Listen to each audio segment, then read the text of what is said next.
Good morning. इस video में हम लोग बात करेंगे केस स्टडी की, वैयक्तिक अध्ययन पद्धति, केस स्टडी मेथड। आखिर वैयक्तिक अध्ययन पद्धति क्या है? वैयक्तिक अध्ययन को आमतौर पे व्यक्ति के अध्ययन से समझा जाता है, लेकिन ऐसा नहीं है। वैयक्तिक अध्ययन का मतलब है कि किसी इकाई को, किसी संस्था को, परिवार हो, विवाह है, नातेदारी है, या कोई व्यक्ति है, कोई समूह है, उसका विस्तृत और गहन अध्ययन, उसी पे फोकस्ड रह के अध्ययन किया जाता है। और वैयक्तिक अध्ययन पद्धति के अंतर्गत किसी एक सामाजिक इकाई से संबंधित सभी पक्षों का व्यापक, सूक्ष्म तथा गहन अध्ययन किया जाता है।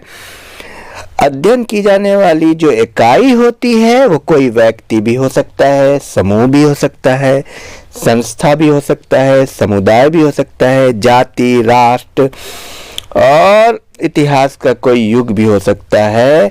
वैयक्तिक अध्ययन इसे कहते हैं कि उसको गहनता से अध्ययन किया जाता है। वाटसन ने कहा, जब हम किसी इकाई के विशेष पहलू और उसके संपूर्ण क्षेत्र तथा सामाजिक अंतर संबंधों को सांस्कृतिक पृष्ठभूमि में रखकर उससे संबंधित तथ्यों का संकलन करते हैं तो उसे वैयक्तिक अध्ययन कहते हैं। इस विधि के द्वारा मानव व्यवहार का सूक्ष्म, गहन, विशिष्ट एवं विस्तृत विवरण प्राप्त किया जाता है। इसी कारण बर्गेस ने इस विधि को सामाजिक सूक्ष्म दर्शक यंत्र, सोशल माइक्रोस्कोप कहा। तो ये एक्चुअली किसी भी एक टॉपिक को लेकर के, किसी भी विषय वस्तु को लेकर गहन अध्ययन करने का एक तरीका है वैयक्तिक अध्ययन पद्धति। अब मैं आपको ये बता दूं, सामाजिक घटनाओं और सामाजिक समस्याओं को अध्ययन करने में या अनुसंधान में दो प्रकार के तथ्यों को एकत्रित किया जाता है। एक है गुणात्मक सामग्री, क्वालिटेटिव, जिसमें क्वालिटेटिव आंकड़े होते हैं और सूचनाएं होते हैं, यानी गुण होता है।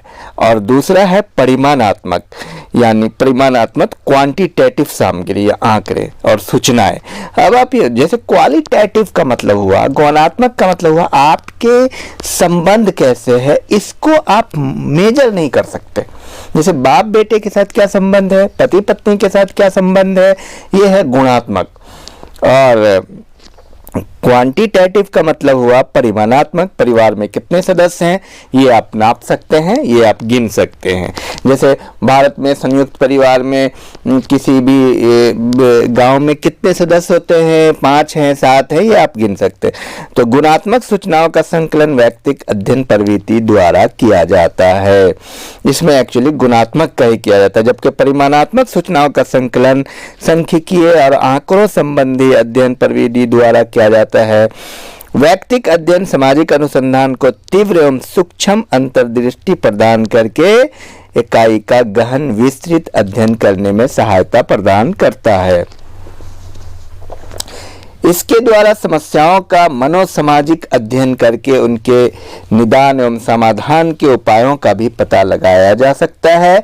इसलिए ये प्रविधि समाजशास्त्र में अतिरिक्त अन्य विज्ञानों में भी प्रयोग की जाती है। समाजशास्त्र में वैयक्तिक अध्ययन पद्धति यानी केस स्टडी मेथड का प्रयोग सर्वप्रथम हर्बर्ट स्पेंसर ने किया था, लेकिन व्यवस्थित तथा वैज्ञानिक रूप से इसका प्रयोग करने का श्रेय चार्ल्स लिपले को जाता है। चार्ल्स लिपले ने फ्रांस में परिवारों के आय व्यय के बजट के अध्ययन के लिए इस तकनीक का सहारा लिया।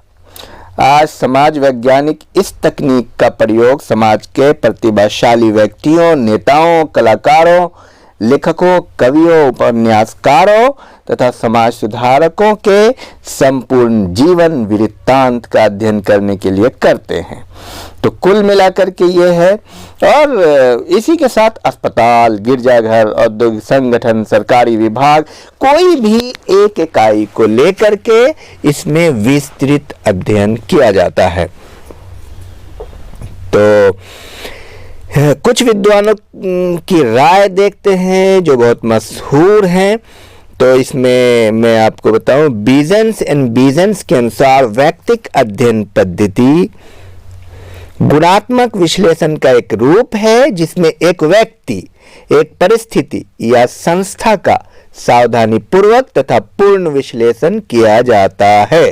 अब आप समझिए, बीजेंस एंड बीजेंस के अनुसार क्या है? The case study is a form of qualitative analysis evolving the very careful and complete observation of a person, a situation or an institution। मतलब इसमें अध्ययन किया जाता है एक व्यक्ति का या कोई संस्था का या किसी परिस्थिति का, और ये एक गुणात्मक अध्ययन पद्धति है।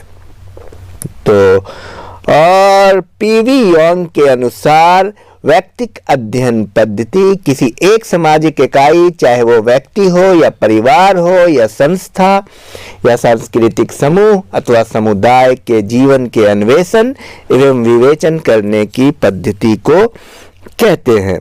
Case study is a method of exploring and analysing the life of a social unit, that unit a person, a family, an institution, a cultural group or even entire community। PV Yong ने अपनी पुस्तक scientific social survey and research में ये बात कही है। तो कुल मिलाकर के ये है कि ये एक विस्तृत अध्ययन का, संपूर्ण अध्ययन का, संपूर्ण अंतःक्रिया का, जैसे किसी भी संस्था के बारे में जानना है तो इस विधि का प्रयोग किया जाता है ताकि उसका संपूर्ण और गहन अध्ययन हो सके। व्यक्तिगत अध्ययन की विशेषता देखिए, व्यक्तिगत अध्ययन की विशेषता में मैं आपको पॉइंट वाइज लिखाता हूं। संपूर्ण अध्ययन, पहला पॉइंट, होलिस्टिक स्टडी, इसमें संपूर्ण संस्था का, संपूर्ण इकाई का पूर्णता अध्ययन होता है। दूसरा, गहन अध्ययन, इंटेंसिव स्टडी, ये एक गहन अध्ययन है। और तीसरा पॉइंट, अध्ययन की एक विशिष्ट इकाई, स्पेसिफिक यूनिट ऑफ स्टडी, एक स्पेशल स्टडी किया जाता है। और चौथा पॉइंट है कारकों का अध्ययन, स्टडी ऑफ कैजुअल फैक्टर्स। व्यक्तिगत अध्ययन पद्धति में किसी इकाई या समस्या को प्रभावित करने वाले कारकों एवं परिस्थितियों का पता लगाया जाता है। जैसे किसी ऐतिहासिक घटना के घटित होने के पीछे कौन कौन से उत्तरदायी रहे हैं, या सपोज मैं अक्सर आपको बताता हूँ, जैसे मान लिया कि तलाक के क्या क्या कारण हैं और उस घटना को आप जानने की कोशिश कर रहे हैं। और नेक्स्ट, पांचवा पॉइंट है गुणात्मक अध्ययन, क्वालिटेटिव स्टडी। ये एक गुणात्मक अध्ययन है, न कि परिमाणात्मक। संख्या से कोई लेना देना नहीं है।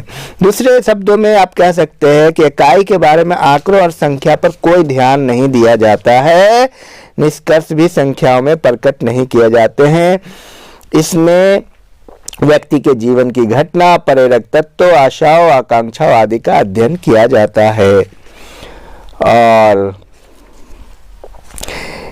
संपूर्ण पद्धतियों का प्रयोग, यूज ऑफ ऑल मेथड, इस अध्ययन पद्धति में संपूर्ण अध्ययन पद्धतियों का सहारा लिया जाता है जिससे कि अध्ययन में गहनता आती है। अनुसंधानकर्ता की कुशलता में काफी वृद्धि होती है। गूढ़े में हैट लिखते हैं, विभिन्न प्रकार के ऐतिहासिक तथ्यों को प्राप्त करने में व्यक्तिगत अध्ययन पद्धति के अंतर्गत अध्ययनकर्ता संगठन के द्वारा प्रयोग में ली जाने वाली सभी तकनीकों एवं साधनों जैसे साक्षात्कार, प्रश्नावली, आत्म इतिहास, प्रलेख, जितनी भी मेथडोलॉजी है, सबका उपयोग इसके अंतर्गत किया जाता है। और तो ये रहा व्यक्तिगत अध्ययन पद्धति की विशेषता। अब व्यक्तिगत अध्ययन पद्धति की मूल मान्यताओं को देखेंगे कि आखिर व्यक्तिगत अध्ययन पद्धति की मूल मान्यताएं क्या है। तो सबसे पहली मान्यता है मानव व्यवहार में समानता, सिमिलरिटीज ऑफ ह्यूमन बिहेवियर। व्यक्तिगत अध्ययन पद्धति की मान्यता यह है कि मानव का मौलिक व्यवहार एक ही है। सबको खाना खाना है, उठना बैठना, आवश्यकताएं एक है, मनोवृत्ति एक है। तो मनुष्य में ऊपरी और बाहरी असमानता होने पे भी उनकी मूल मान्यता, जो मूल प्रवृत्ति है, वो समान है। समान स्थितियों में सभी मनुष्य का व्यवहार एक जैसा होता है और इस तरह से इसी आधार पर व्यक्तिगत अध्ययन पद्धति द्वारा निष्कर्ष निकाले जाते हैं कि मान लिया कोई व्यक्ति किसी व्यक्ति के दौरान तलाक होता है, तो तलाक के क्या कारण हो सकते हैं, क्यों एक दूसरे से कोई व्यक्ति तलाक ले सकता है? क्योंकि हर व्यक्ति की आवश्यकता, नीड करीब करीब एक ही है, सभी व्यक्ति बायोलॉजिकल नीड से जुड़े हुए हैं। तो इस मान्यता के आधार पर चलते हैं। और समय तथा प्रभाव, समय और परिस्थिति का बड़ा रोल होता है।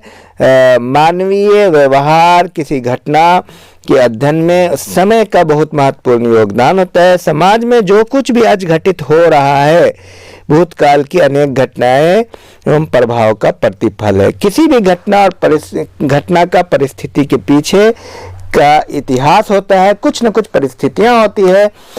आपको मैं ये बता दूं कि कोई भी कर्ता, तो टॉलकट पार्सन्स कहते हैं कि कर्ता, परिस्थिति और प्रेरणा, तीन चीज का होना जरूरी है। सपोज के अगर आप मान लिया अकबर को स्टडी करना चाहते हैं, या अगर मान लिया कोई राणा सांगा को स्टडी करना चाह रहे, उस समय वो घोड़ा पालते थे, उस समय लड़ाई करते थे, तो उस समय की परिस्थितियां वो थी। आज कोई विद्यार्थी आईएएस की तैयारी कर रहा है, तो आज की परिस्थिति आईएएस की तैयारी के लिए है। तो परिस्थितियों का बड़ा रोल रहा है। और सामाजिक घटनाओं की जटिलता, तीसरा point, complexity of social phenomena.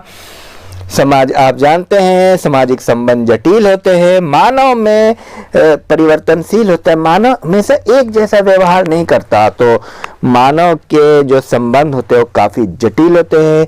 जब आप किसी मित्र से मिलेंगे शुरू में तो आपको बहुत अच्छा लगता है, लेकिन धीरे धीरे आप लोगों के संबंधों में परिवर्तन आता है और वही मित्र आपको एक दिन ऐसा लगता है कि वो अच्छा नहीं है और आप कहते हैं वो अच्छा नहीं है। क्यों? क्योंकि आपके संबंधों में परिवर्तन होता जाता है। आप उसी तरह अगर आप ये देखिए, कैल्शियम कार्बोनेट है लेबोरेटरी में, तो वो हमेशा कैल्शियम कार्बोनेट होता है, हमेशा उसका पानी के साथ रिएक्शन एक जैसा होगा। या मान लिया कोई आयरन है, लोहा है, और लोहे पे आप पानी डालिएगा तो हमेशा जंग लगेगा, वो चाहे किसी के घर का लोहा हो। लेकिन दो व्यक्तियों के बीच संबंध हमेशा एक जैसा नहीं होता, ये परिवर्तनशील होता है। पति पत्नी के बीच संबंध हमेशा एक जैसा नहीं होता। तो इस तरह से आप ये देखिए कि बहुत जटिल प्रक्रिया है सामाजिक घटनाओं का अध्ययन।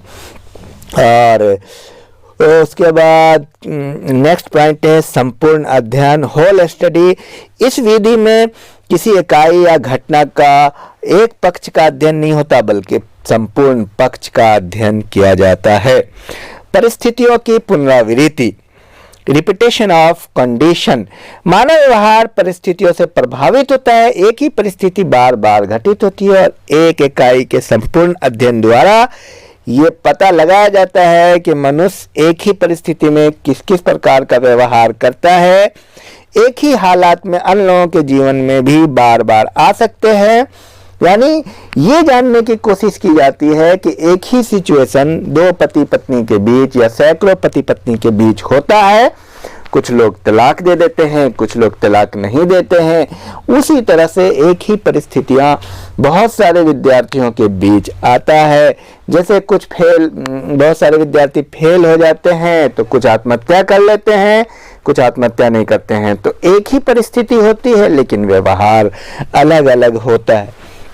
तो ये भी एक महत्वपूर्ण क्या करें कि मान्यताएं हैं। इसके आधार पर भी हमें ये जानना पड़ता है कि व्यक्तिगत अध्ययन पद्धति की मूल मान्यताएं ये है। और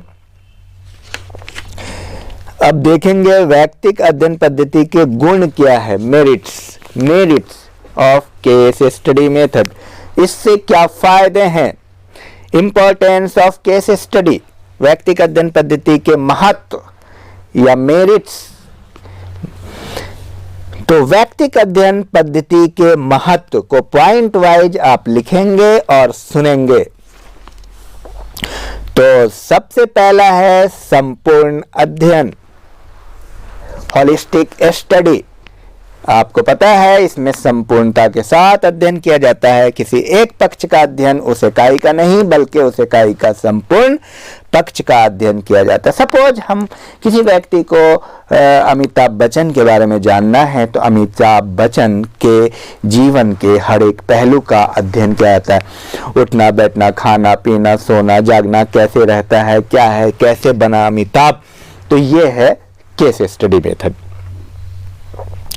और दूसरा पॉइंट है सूक्ष्म अध्ययन, माइक्रोस्कोपिक स्टडी।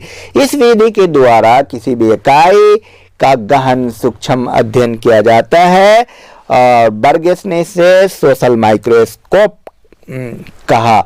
इसके द्वारा समस्या के समान एवं विशिष्ट सभी पक्षों का अध्ययन करते हैं। और नेक्स्ट पॉइंट है व्यक्तिक मनोवृत्ति की जानकारी, नॉलेज अबाउट पर्सनल एटीट्यूड। व्यक्तिक अध्ययन के द्वारा हमें व्यक्ति के विचारों, मूल्यों, मनोवृत्तियों एवं व्यवहारों के बारे में जानकारी प्राप्त होती है। घटनाओं की निरंतर तस्वीर, कंटिन्यूअस पिक्चर ऑफ इवेंट्स। व्यक्तिक अध्ययन में किसी व्यक्ति अथवा घटना की कालक्रम के अनुसार निरंतरता बताई जाती है कि बचपन में क्या था या छोटी उम्र में क्या था या शुरुआत में क्या था, फिर बीच में क्या था, फिर जवानी में क्या था, अगर एक व्यक्ति की हम बात कर ले तो। और जीवन के प्रभाविक कारकों का अध्ययन, study of dominant factors of life. आखिर जिंदगी में जीवन में क्या क्या घटना घटी जिसके कारण वो व्यक्ति परिवर्तनशील हो गया, उस व्यक्ति को परिवर्तन कर दिया। विभिन्न विधियों का प्रयोग, यूज ऑफ वेरियस टेक्निक्स। गुडे हैट लिखते हैं विभिन्न प्रकार की सूचनाएं प्राप्त करने में व्यक्तिक अध्ययन पद्धति के अंतर्गत अनुसंधानकर्ता संगठन के द्वारा प्रयोग की जाने वाली विधियां जैसे साक्षात्कार, प्रश्नावली, आत्मकथा, सारी विधियों का जो भी विधि अवेलेबल है सबका उपयोग करते हैं। नेक्स्ट पॉइंट है मनोवैज्ञानिक अध्ययनों में सहायक, helpful in psychological studies. Psychology भी जानना जरूरी है। व्यक्तिक अध्ययन पद्धति के द्वारा मनोवैज्ञानिक अध्ययन करना उपयोग सिद्ध हुआ। निदानात्मक मनोविज्ञान, औद्योगिक मनोविज्ञान, मनोविकृति विज्ञान, ये सारी चीजें हैं, चिकित्सा विज्ञान, ये सब समझने में आसानी हुई। व्यक्तियों का अध्ययन, स्टडी ऑफ पर्सनालिटी। व्यक्तिक अध्ययन पद्धति के द्वारा व्यक्ति के जीवन संबंधी भूतकालीन और वर्तमान स्थितियों की जानकारी मिलती है कि कोई भी व्यक्ति इतना इंटेलेक्चुअल कैसे हुआ, क्या कारण रहे, कैसे पढ़ा, कोई आईएएस कैसे क्वालिफाई किया, कोई कैसे प्रधानमंत्री बना, ये सारी चीजें हैं। सामान्यीकरण का आधार, बेसिस ऑफ जनरलाइजेशन। इस विधि के द्वारा सामान्यीकरण का सफल आधार प्रदान करता है और विभिन्न इकाइयों के गहन और सूक्ष्म और विस्तृत अध्ययन के आधार पर सामान्यीकरण प्राप्त किए जाते हैं। जीवन के प्रभावित कारकों का अध्ययन, स्टडी ऑफ डोमिनेंट फैक्टर, मतलब क्या क्या डोमिनेट किया जीवन में और इतना बदलाव कैसे आया। नए अनुभवों का ज्ञान, नॉलेज ऑफ न्यू एक्सपीरियंस। इस अध्ययन के द्वारा विस्तृत अनुभव और नया ज्ञान प्राप्त होता है। तुलना एवं वर्गीकरण, basis of comparison and classification. इस अध्ययन के द्वारा इकाइयों के गुणों की जानकारी प्राप्त की जाती है, अतः समूह विशेष के अध्ययन हेतु उसे उपयुक्त वर्गों में विभक्त करके उस इकाइयों में तुलना की जाती है। और सामग्री की पूर्णता, कंप्लीट मटेरियल, ये अपने आप में कंप्लीट होता है। व्यक्तिगत अध्ययन पद्धति संपूर्णता के साथ पूर्ण जानकारी प्राप्त की जाती है। और व्यक्तिक मनोवृत्तियों की जानकारी, नॉलेज अबाउट पर्सनल एटीट्यूड, महत्वपूर्ण अध्ययन यंत्रों के निर्माण में सहायक, useful for preparing important study tools. व्यक्तिगत अध्ययन पद्धति के द्वारा जो कल्पनाएं निर्मित की जाती है उनसे कई महत्वपूर्ण टूल्स के निर्माण में सहायता मिलती है, जैसे प्रश्नावली, अनुसूची, साक्षात्कार, पथ प्रदर्शिका के निर्माण के पूर्व व्यक्तिगत अध्ययन कर लेना उपयोगी है। अनुसंधान से के प्रारंभिक स्तर में उपयोग, use in early exploratory stage. तो ये सारे महत्वपूर्ण गुण हैं जो व्यक्तिगत अध्ययन पद्धति में है। व्यक्तिगत अध्ययन पद्धति के आखिर दोष क्या हैं, ये भी जानना है कि ये एग्जाम में आमतौर पे आता है। तो सीमित अध्ययन, लिमिटेड स्टडी, क्योंकि इसमें एक ही व्यक्ति, इकाई या संस्था का अध्ययन, तो इट इज लिमिटेड स्टडी। सीमित अध्ययन है, अवैज्ञानिक विधि है, अनसाइंटिफिक मेथड। इस विधि में कुछ इकाइयों के अध्ययन के आधार पर ही निष्कर्ष निकाले जाते हैं जो कि अवैज्ञानिक हैं। दोषपूर्ण सामान्यीकरण, रॉन्ग जनरलाइजेशन। इस विधि के द्वारा चूंकि एक ही इकाई का अध्ययन किया जाता है और उसका सामान्यीकरण सब पे लागू किया जाता है, यानी निष्कर्ष वो कि अवैज्ञानिक है, तो इसका निष्कर्ष जो है अपूर्ण होता है। और निदर्शन का अभाव, लैक ऑफ सैंपलिंग।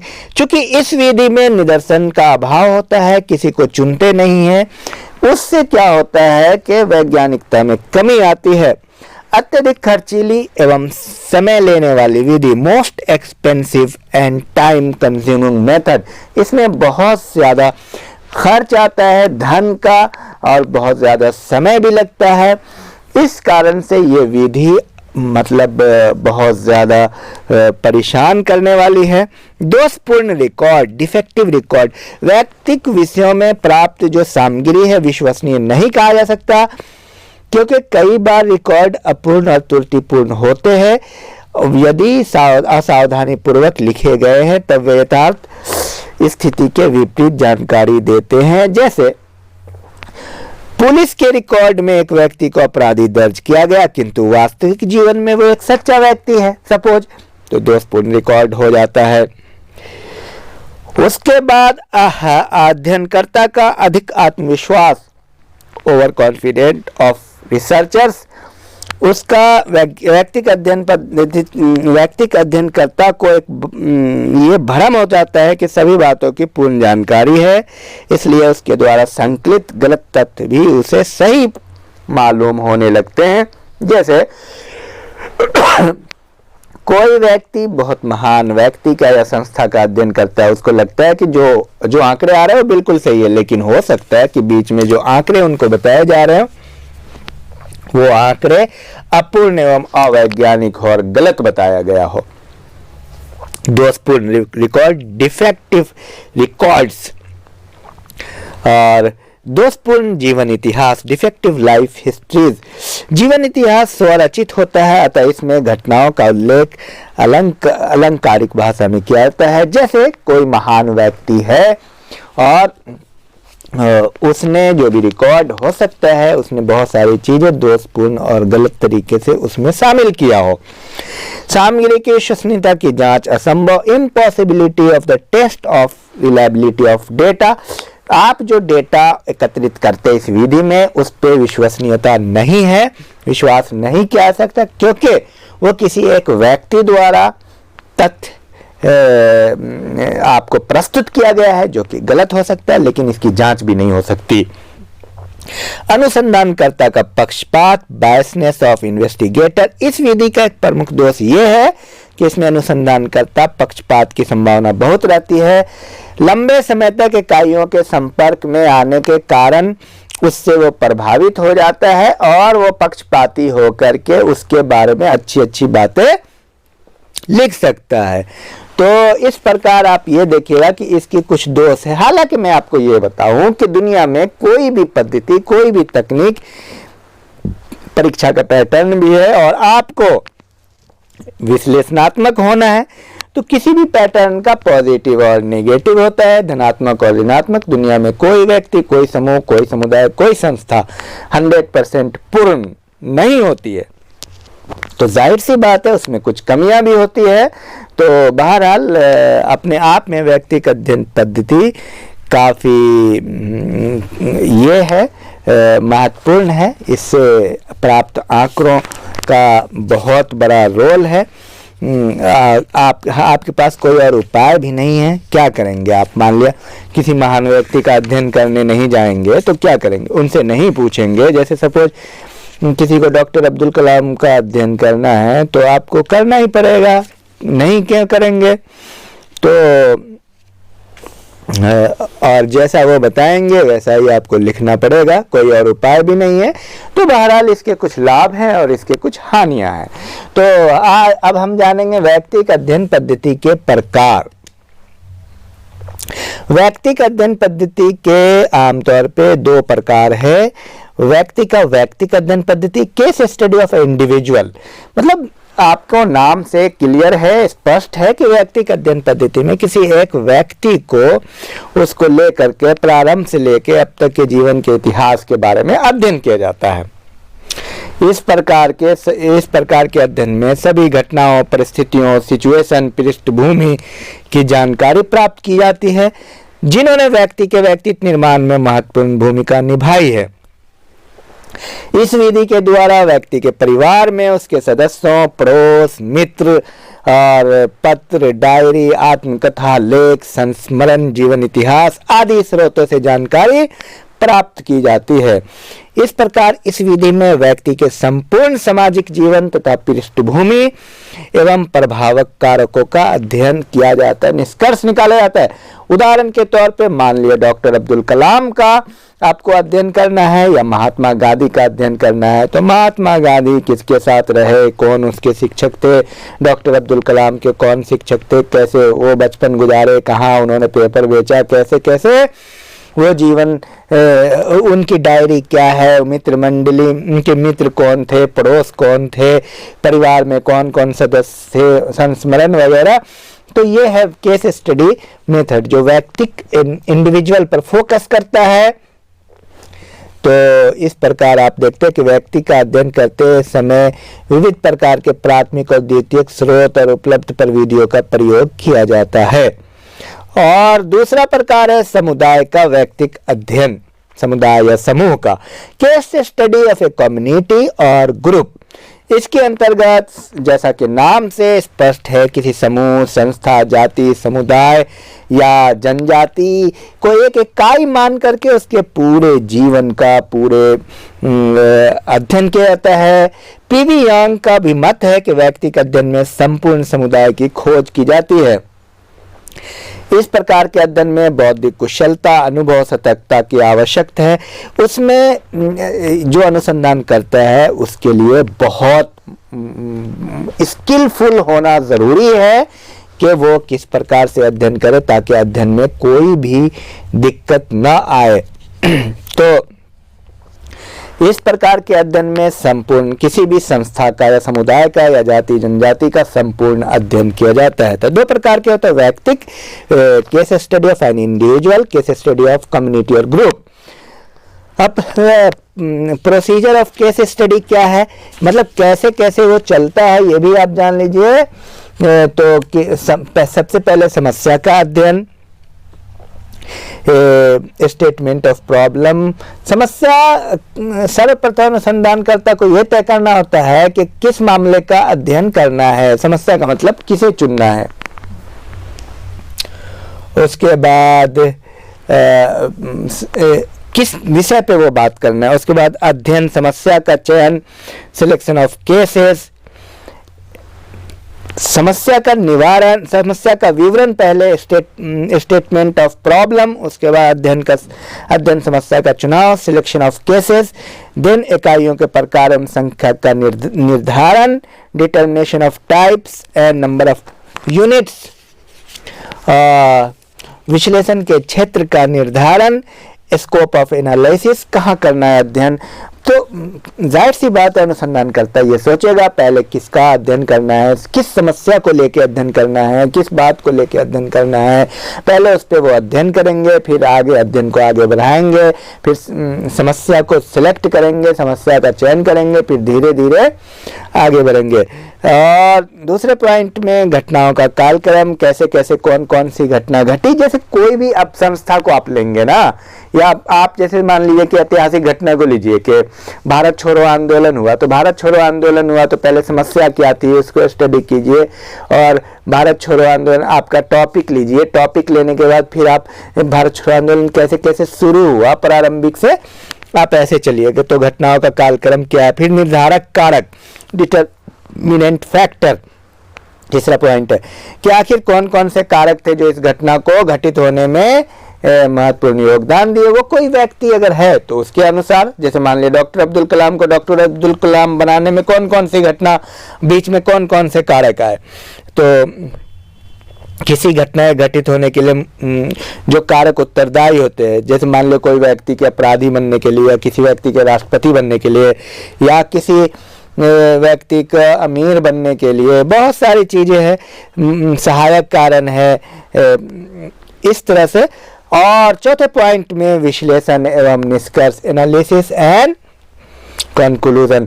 तो इस प्रकार ये अंतिम है, निष्कर्ष के आधार पर सामान्यीकरण निकाले जाते हैं, जनरलाइजेशन निकाले जाते हैं। तो आपको इस बात का ख्याल रखना है कि कैसे कैसे व्यक्तिगत अध्ययन पद्धति में किन किन चीज़ों का, किन किन बातों का ख्याल आपको रखना है, और क्या विश्लेषण हुआ, विश्लेषण करके उसके बाद निष्कर्ष आप निकाल सकते हैं, सामान्यीकरण भी कर सकते हैं।